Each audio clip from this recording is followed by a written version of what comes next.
come inside. I've already been in already, just turn the lights on. Didn't really have a tidy up because I think what's the point of showing somebody live if you're going to tidy up, make it look like no one lives in it. So like that, I tend to use a chair to put little bits on, I suppose, and when you get back you can just change into things. Been a couple of weeks, I suppose, I've not had a lot of chance to kind of get a lot more furniture and arrange things a bit better, but as you can see I've just used some little hooks to go over the door just to secure it all.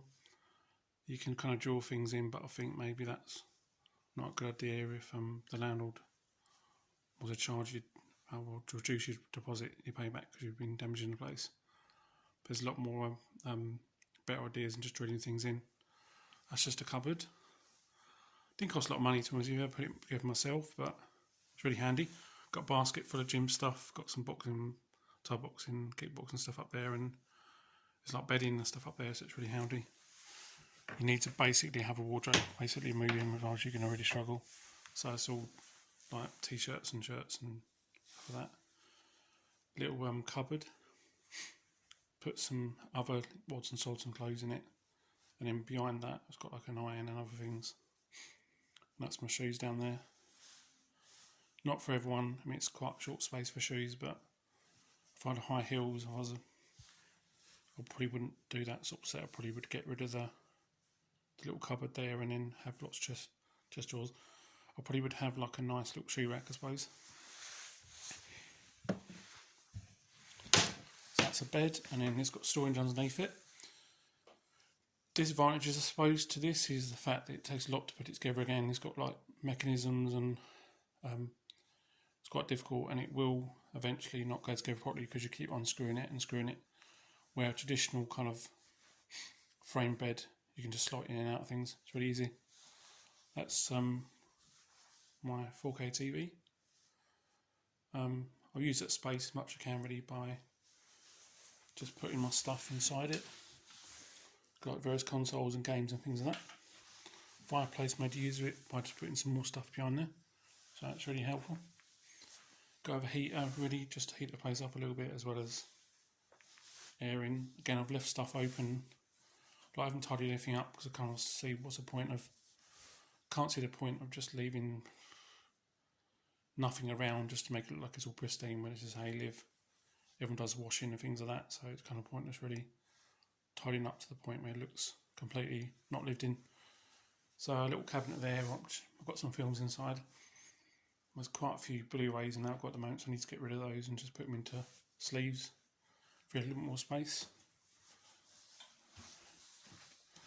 Little boxing bag I've got there. Now with this sort of place you definitely need kind of like a smaller hoover, because it's not really big area anyway to hoover up, and plus it just takes a lot less space, and it also converts into a handheld, so you can do some little things in it, little messes. Also good because it will get to the top of the ceiling and stuff like that. Again, it's quite big. Kind of basic sink. Now you're probably thinking little bowl, big sink, but good thing about this is you can wash up in that part, and then you've got a nice bit of space to rinse. So you can wash something and then just rinse it and put it on there. Got a soda stream, God knows why. I mean, they're really hard to get hold of the gas now. So your standard little cooker. Now these ones, I think this is, I didn't get this myself, it's come with the property, but that's an Injex one.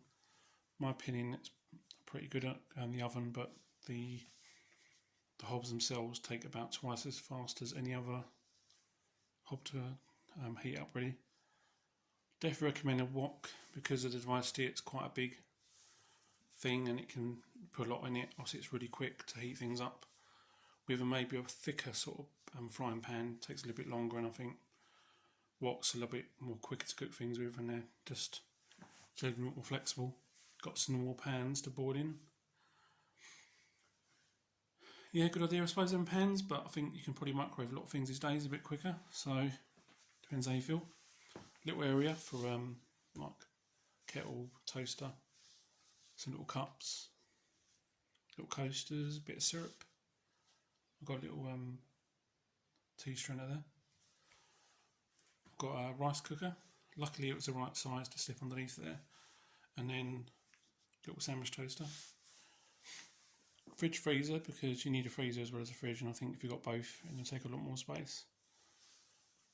Knife set and decent microwave which does combi as well, so it can do an oven, but I think I'm happy having it as a microwave. Chest drawers, okay, that's going to go. That's going to be another white kitchen cabinet. At the moment it's got some films and stuff in it, so again I'm going to whittle down all the films.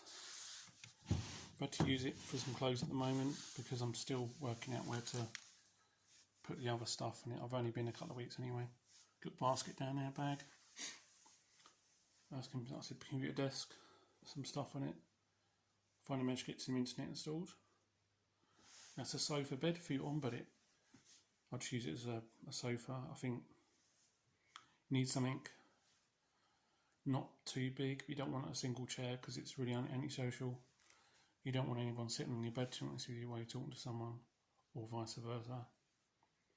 I wouldn't really sleep on it because it's just a bit strange. It's got stuff underneath the bed, sofa bed even. So, and yeah, little rug. So, costs £430 a month. Don't pay any bills, electric's included. The only downside, I suppose, is the fact that it's not a massive kitchen area, but luckily I've got a window right there so I can open up when I cook. Some of the other places in here don't have that. They've got the kitchen on the other side of the room, away from the window, which means they're really struggling with ventilation, really.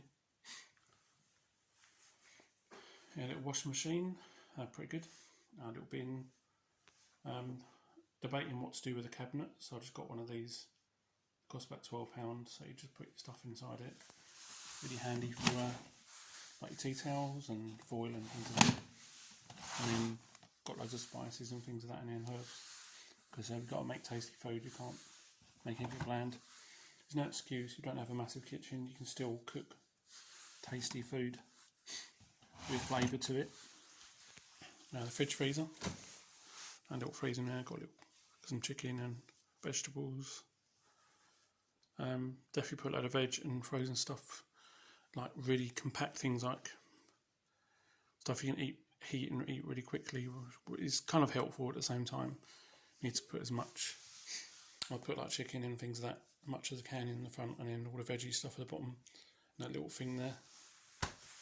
In the fridge, got some eggs, veg down the bottom, coffee and things like that, and some milk. So yeah, overall, I think this is quite reasonable to be honest with the price, what you're paying, what you get for it. You could get a house share, but then you've got to share everything in the kitchen and the bathroom, and I think I'd use the kitchen more than the bathroom because I'm always cooking and washing things, and I've been to places before where it's a lot more difficult to do things like washing because people just leave stuff in the washing machine, use it all random times. So it's a bit more frustrating. So I'd rather have this in the house share, even though I lose the living room. No one ends up using the living room anyway in the last place I lived in because everyone had decent places to sit in and that. And plus you don't always want to share with someone. No, doesn't make sense. A lot of times you just want to watch something on TV that you want to watch yourself, and then everyone else joins in, and it's just like a bit messy. But yes, this is the guide. I'll just make another video explaining a little bit more, and obviously a bit of a house tour as well, so you can see the bathrooms and stuff like that. But thanks for watching.